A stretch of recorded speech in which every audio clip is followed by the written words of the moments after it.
मेहनत का सुख। नन्हे 13-14 वर्ष का एक सुंदर किशोर था। वह पर्वत की तलहटी पर रहता था। उसका इस दुनिया में अपना कोई न था। बचपन में ही वह अनाथ हो गया था। मछुआरों की बस्ती का एक दयालु मछुआरा उसे अपने घर ले आया और पालने लगा। वह मछुआरा उसे बहुत प्यार करता था। नन्हेंग भी बाबा की हर बात मानता और घर के कामों में उसकी खूब मदद करता। शाम के समय काम निपटाने के बाद वह समुद्र के किनारे बैठकर खूब देर तक बांसुरी बजाता। उसकी बांसुरी की आवाज बहुत ही मोहक थी। मनुष्य, पक्षी, जानवर सभी उसकी बांसुरी से निकले हुए सुर सुनकर खुशी से नाच उठते थे।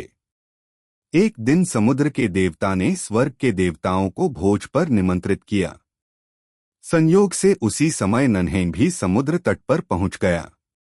वह मछलियां पकड़ने के लिए समुद्र में जाल फेंककर एक विशाल चट्टान के ऊपर बैठ गया और अपनी बांसुरी को बजाने लगा। उधर भोज में जैसे ही समुद्र देवता ने स्वर्ग के देवताओं को अमर फल खाने के लिए पेश किया, तभी बांसुरी की सुरीली आवाज उनके कानों में पड़ी।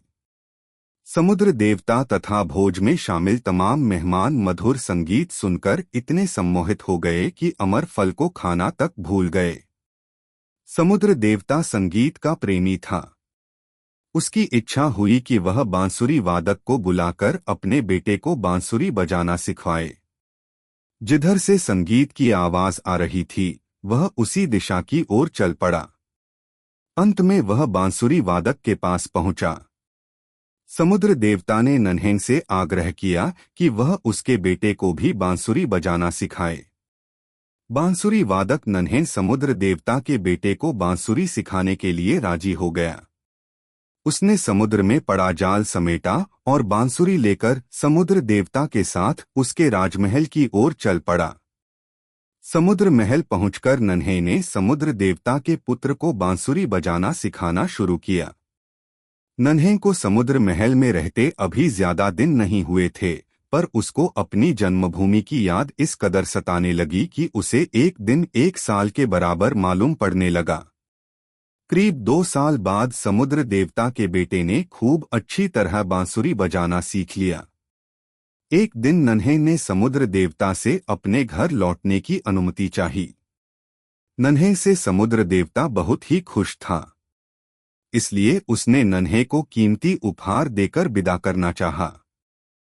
समुद्र देवता ने अपने पुत्र को बुलाया और कहा, बेटा, अपने शिक्षक को तुम तहखाने में ले जाओ। वे स्वयं वहां अपने लिए 2 बहुमूल्य वस्तुएं चुन लेंगे। समुद्र देवता का पुत्र अपने शिक्षक के साथ एक बड़े से तहखाने में पहुंचा, जहां समुद्र देवता का अमूल्य खजाना रखा था। तहखाने में एक तरफ हीरे जवाहरात व अन्य कीमती पत्थर रखे हुए थे और दूसरी तरफ सोने का पहाड़ सा रखा था। एक तरफ दीवार के सहारे बांस की टोकरियां टंगी थीं और पास ही पड़ी अलमारी में पत्तियों से बनी बरसातियां रखी हुई थीं। नन्हें ने तहखाने में चक्कर लगाया और वह बांस से बनी टोकरियों के सामने खड़ा हो गया और मन ही मन गंभीरतापूर्वक सोचने लगा, वाह, मछलियां पकड़कर इन टोकरियों में रखी जा सकती हैं। यह सोच उसने एक टोकरी उठा ली।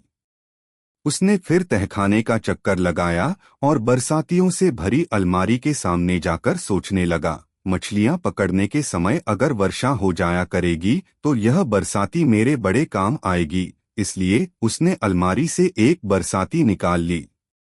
जब नन्हें ने ये 2 चीजें चुन लीं तो समुद्र देवता का बेटा उसे तहखाने के बाहर ले आया। बाहर आकर समुद्र देवता के पुत्र ने अपने शिक्षक नन्हें से पूछा, इस तहखाने में इतनी कीमती वस्तुएं पड़ी हुई थी, पर आपने उन बहुमूल्य रत्नों को न छूकर सिर्फ 2 मामूली चीजें ही चुनी। आपने अपने लिए 2 कीमती वस्तुओं को क्यों नहीं चुना? समुद्र देवता के पुत्र ने बड़े हैरान होते हुए पूछा। मेरे ख्याल से पैसा, सोना, चांदी सबसे ज्यादा उपयोगी चीजें नहीं हैं। कुछ समय बाद वे सब खर्च हो जाएंगे, परंतु अब मेरे पास ये 2 उपयोगी वस्तुएं आ गई हैं, बरसाती और टोकरी। अब मैं हर दिन मछलियां पकड़ने जा सकूंगा और कभी भूखा नहीं मरूंगा, नन्हें ने कहा। वह उन दो चीजों को लेकर वापस अपने बाबा के पास आ गया।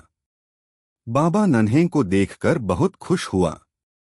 नन्हे को घर वापस आकर पता चला कि उसकी बरसाती और टोकरी बहुत काम की चीजें हैं। उसे तो मानो जैसे खजाना मिल गया हो। वह जब मछलियां पकड़कर घर थकाहारा वापस आता और उसे भूख लगी होती तो उस टोकरे में उसे ताजा गर्म स्वादिष्ट भोजन मिलता, और जब उसे दूर सागर तट पर झींगा मछली पकड़ने के लिए जाना होता तो उसकी बरसाती उसे उड़ाकर वहां पहुंचा देती। इस प्रकार उसे मेहनत कम करनी पड़ती। जहां पहले उसे मीलों पैदल चलकर मछली पकड़ने जाना होता था, अब वहां मिनटों में पहुंच जाता था। खाना भी पकाने की उसे जरूरत नहीं पड़ती थी, गर्मा गर्म खाना पहले ही से उसका इंतजार कर रहा होता था। इस प्रकार उसने जिन चीजों को चुना था वह खजाने की दौलत से कहीं ज्यादा कीमती थीं।